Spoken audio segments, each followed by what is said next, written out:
ప్రియమైన దేవుని పిల్లలారా, ప్రభువైన యేసుక్రీస్తు వారి పేరట మీ అందరికీ వందనాలు.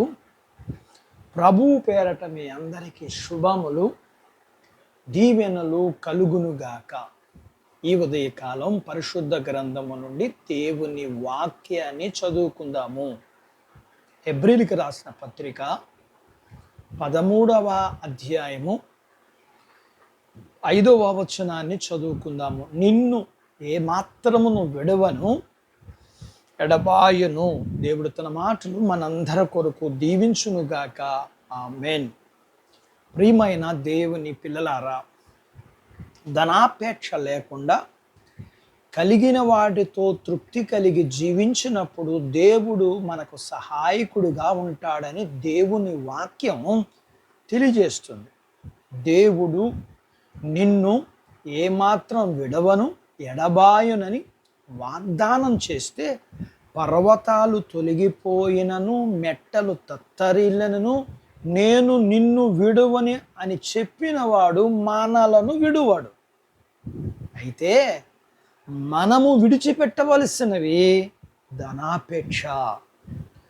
దీనిని విడిచిపెడితే దేవుడు మనల్ని విడువక ఆయన మనకు తోడై ఉంటాడు. యోసేపు కుటుంబమును యోసేపు సొంతవారు అయిన వారు విడిచిన యోసేపుని దేవుడు విడవలేదు. దావీదు కుటుంబము తన సొంతవారు దావీదుని విడిచిన దేవుడు విలువలేదు.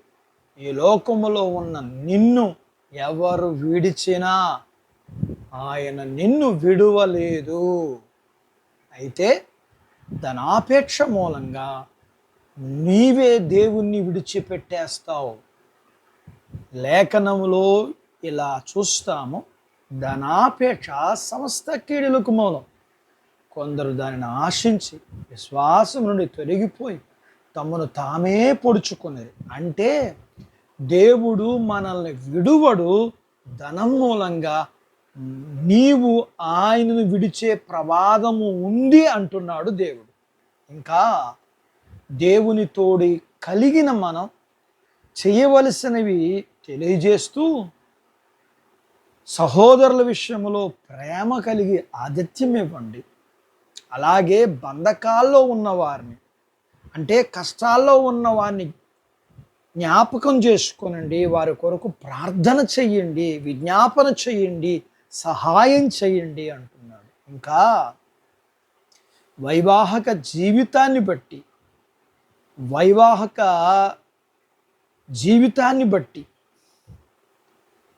పరిశుద్ధంగా ఉండాలి అని ఆయన చెప్తున్నారు. అంటే ఆయన కలిగిన మనము ఆయన్ని ఎలాంటి వారు? ప్రేమ కలిగిన వారు, సహాయం చేసేవారు, పరిశుద్ధులు. అందుకని ఆయనలాగా మనం ఉండాలని ఆయన కోరుకుంటున్నారు. ఏది ఏమైనా, ఎవరు విడిచినా నేను మాత్రం నిన్ను విడువను, ఎడబాయను అని ఆయన చెప్తున్నారు. అయితే నేను మీతో ఉన్నాను, మీరు నాలో ఉన్నారు. దానికి రుజువుగా ఇలా జీవించండి, నేను మిమ్మల్ని విడవను అని అంటున్నారు ఆయన. ఆయన మనల్ని విడువక మన జీవిత కాలం అంతా మనకు తోడయుండి నడిపించినట్లుగా, ఆయన చెప్పినట్లుగా జీవించుటకు దేవుడు మనందరకు సహాయం చెయ్యునుగాక. ఆమేన్. దేవుడు తన మాటలు మనందరి కొరకు దీవించునుగాక. ఆమేన్. ప్రార్థించుకుందాం. నాతో పాటు ఏకీభవించండి. మమ్మల్ని మిక్కిలిగా ప్రేమించిన మా ప్రియ పరలోకపు తండ్రి, మీ పరిశుద్ధ నామమును బట్టి మీకు వందనాలు. ఈ ఉదయకాలం మీ పాదాల దగ్గర మీ లేఖనాన్ని నేర్చుకుంటూ మీరు ఎటువంటి దేవుడువో, విడవని దేవుడు అని, మేము ఏ విషయాలను బట్టి మిమ్మల్ని విడిచిపెట్టేస్తామో వాటిని విడిచిపెట్టి మిమ్మల్ని కలిగి ఉండే జీవితపు బాధ్యత మాకిమ్మని మీ పిల్లలను కలిగినంతటిని దీవించమని చిన్న బిడ్డలను, యవనస్తులను, వృద్ధులను, స్త్రీ పురుషులను దీవించమని. వీరి చదువులు, ఉద్యోగాలు, పొలాలు, పశువులు, వ్యాపారాలు, చేతి పనులు వీటన్నిటిని దీవించమని.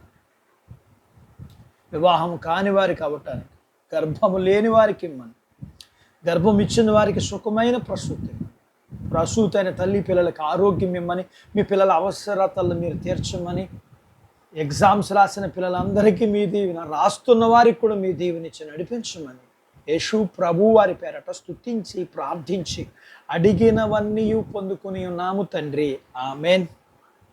దేవుడు మిమ్మల్ని దీవించునుగాక. ఆమెన్.